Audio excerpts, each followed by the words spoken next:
everybody, it's Keith with Bob CNC. Welcome to Shop Talk. As always, I am here with the brightest man in the world.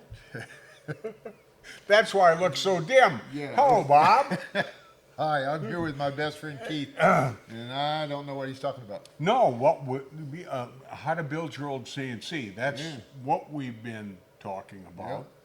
And part of the benefit to me is I've realized I don't want to build my own CNC. I mean, You don't have to. You can just go in the back and get one. yes, Yeah. that's one of the benefits of Bob CNC. But for those people that want to build their own, Well, I'll pray for them. they're going to have to need to know some stuff. Well, yeah. I mean, one of the things I've learned is there's a really deep dive into all the intricacies of how all the systems work together. And today we're going to do a quickie talking about step and direction Yep. and drivers. Yep. And for those of you, don't you be jumping in on me yet. I told you I was going to do this. Okay. You know what this looks like because you've been messing around with this and you put it on your quantum or your evolution or your E-series. Or the Revolution. Did I say? No, I didn't say the Yeah. revolution. Okay, but in any case, today we're going to talk about drivers. And this has 4 drivers. The only reason I bring this up, whoops, for those of you that don't know, that's the driver for the Quantum series. It's the same as this and this. Same That's functions. right. That's the thing I wanted to focus on. Yep. How small that is compared to those monsters. Oh, and they get bigger. Oh, yeah, I'm sure they get huge. Yeah, that huge. Yeah. for sure. Yeah. Okay. So go ahead and tell us why we need drivers. Well, I mean, we talked about servo motors and stepper motors, and they're just motors. So somehow you have to send a computer signal, which is your step and direction signal. Now, before you go any farther, step and direction. What do you mean? So most of your modern systems, especially for the hobbyist, if not all, there may be a different out there, but I'm not sure there is one, is you have a stepper motor or a servo motor, and it's driven by a step direction signal, which is what these do. And really what that means is it sends it a step, and it moves a little bit, and then you send it another step, and it moves a little bit further. And then, of course, the direction. So if you have a direction signal, you can change the polarity, and then you step, and it goes the other direction.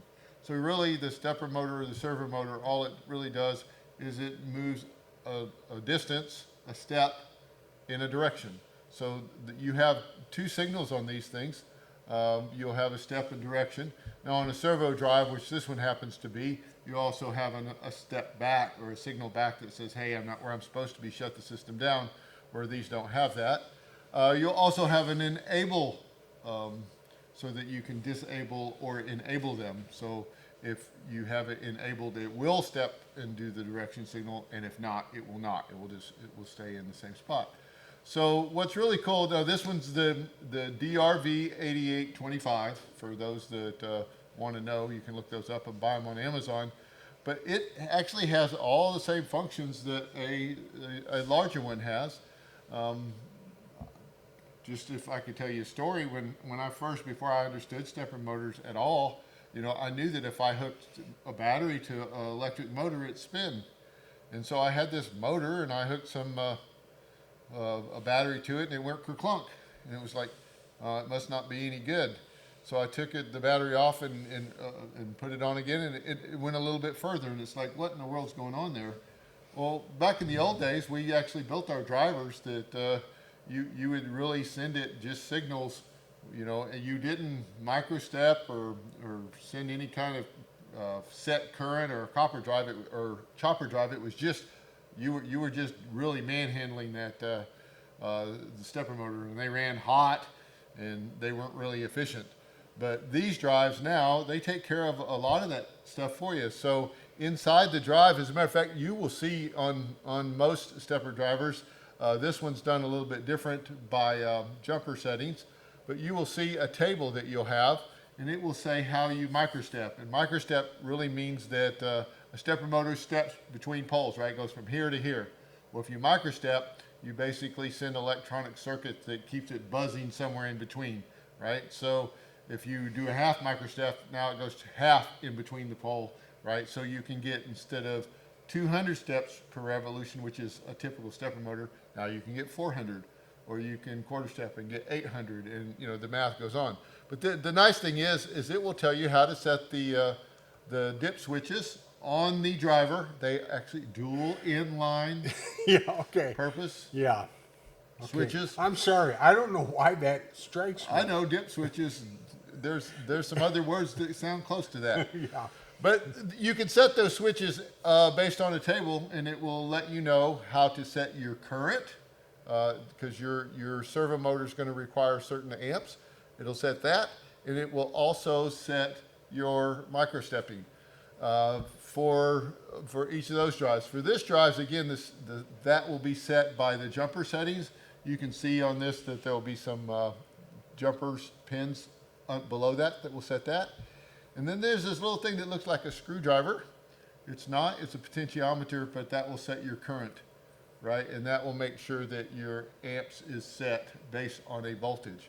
So if you're going to build your own stepper motors, you have to hook these up. And they have nice setup on there. I mean, especially the stepper motor. We'll go with the servo in just a second, but it's going to be your A and your B coils. Most of your stepper motors have 2 coils. They're typically called A and B. If you don't know which wires are which, because you don't have the wire diagram or something, just hold a couple wires together, and if it binds up a little With my bit, luck. no, with no voltage to it, just hold the 2 wires together. Okay.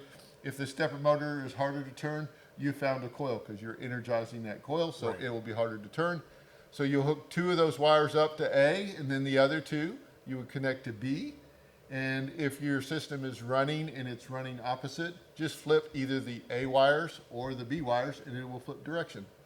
The other ones, like you have on this one, is you'll have a step and a direction signal, and also we talked about enable. That's pretty much it. On these simple stepper motor drivers, on this, it will end up being a 4-pin setup for you, because you'll probably have a shield or a board.